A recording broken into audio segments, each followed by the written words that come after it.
So I'm going to show you how to get your bass from sounding like this to this.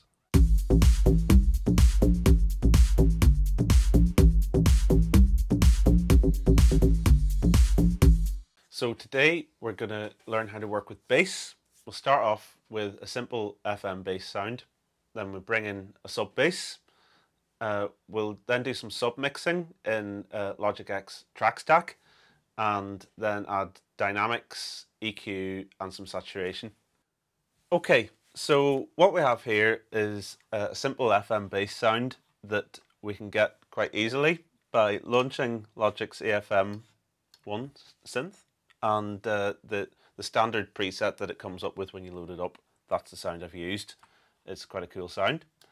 And Logic X, in its blank template, it comes up with some reverb buses, which is handy. There's a long one and a short one. The short one is in bus 1, the long is in bus 2. And we already have a little bit of effect sent to the short reverb here in bus 1. I'm going to let you hear it. And it has quite a lot of atmosphere, and I like the sound of that reverb, and I want to use it as part of the bass sound. And I'll explain as I go along why I'm doing it this way, but what I want is for this reverb to go into my my instrument channel, not to be on a bus. So I'm holding down Alt and I'm just dragging it over, and there it is on my instrument channel, and I'm going to cut off my my bus sends now. Now I'll need to change the dry and wet controls here to get a nice mix.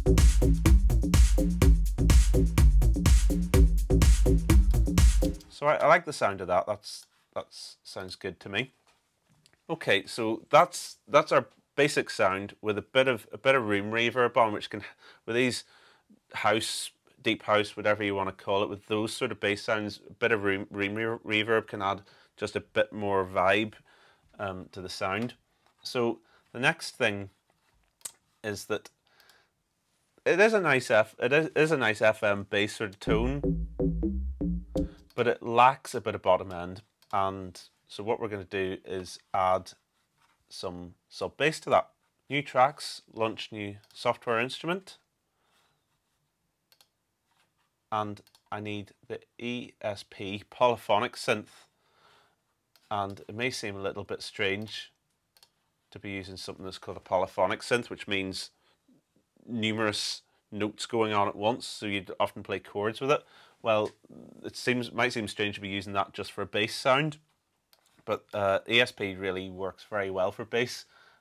It's handy because you have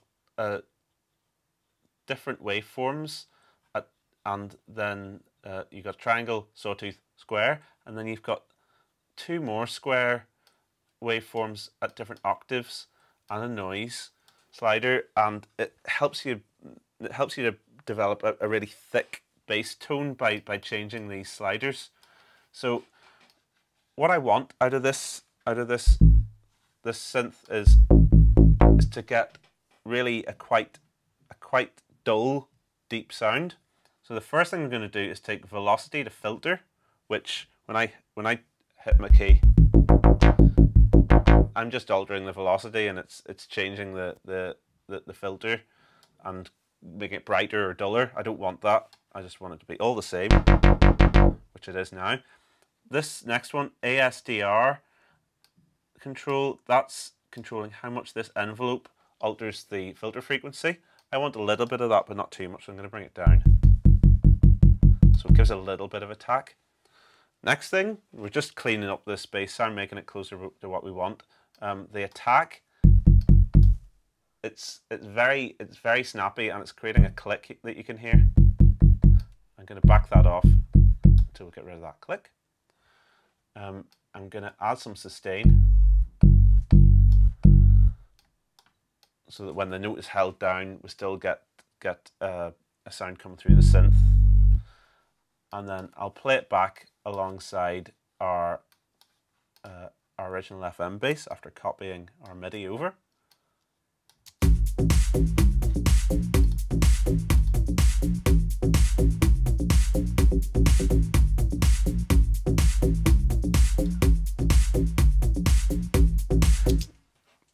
So it's sounding pretty good to my ears. Now, there's something to remember with the sub bass. There's a reason we have the sub bass, and that is to reinforce the sound. It should be complementing our original bass sound that is the sort of soul of the track, if you like, and not interfering with it. And at the moment, I feel on this sound, it's just, there's too much mid-range stuff going on. So I'm going to back off my filter a bit, move back off the envelope until it's really nice and deep. And quite often when you do that, you have to boost your overall level.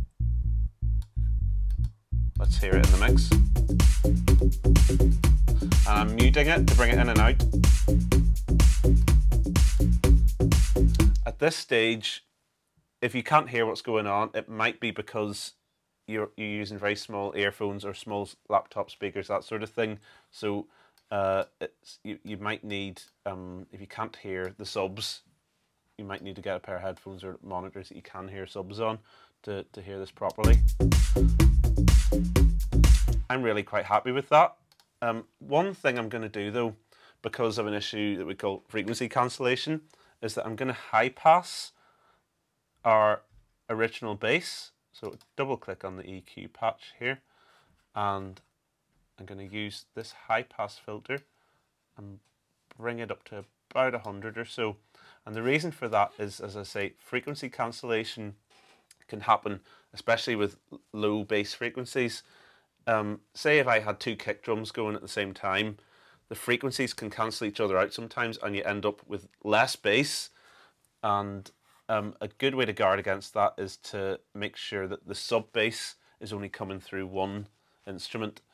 So my sub here, which I'll label sub bass, it's taking care of the low end, and then the responsibility of my original synth is to take care of the mids and the high end. And together they should sound full. So that's our basic bass sound. I will now create a track stack, which is a new feature in Logic X, which enables us to get control over a number of things at once. So Control or right click and create track stack. I want a summing stack, which enables us to do some mixing. And Logic helps us out by giving us a compressor and an EQ ready to go. This is my bass sub mixing channel, so I'll call it bass track stack. We're going to start off with a bit of compression. And compression, when you're sub-mixing, so more than one source going into one channel, compression can help to gel the whole sound and make it sound almost like one instrument more. And I'm going to use the settings that it gives me already. It's pretty, they've given us a good setting for this sort of work. And I'm just going to back off the threshold until it starts compressing about 3 decibels, and that's the rule of thumb. And then I make up for that by about 3 decibels in my gain. Now, a handy part of this plugin, if we open up the extra features, is output distortion, which I'm going to hit soft on. And if we use this, it's going to rough up the mid-range and give the whole thing a bit of drive, and it'll help to make the bass more defined, and it'll help it to work on smaller speakers as well. We don't need to do it too much, just bring up the gain until we hear it distorting, and then we'll back it off a bit. And that's adding some definition to the mid-range and gelling the whole sound together and giving it a bit of groove. The last bit of work we're going to do is with EQ.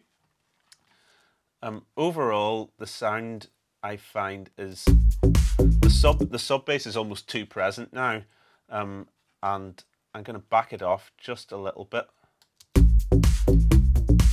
Bring up my analyzer so we can see what's going on. Put it to pre so we can see what's coming in at the input. Because we don't want the subs in our bass to overpower the kick drum. I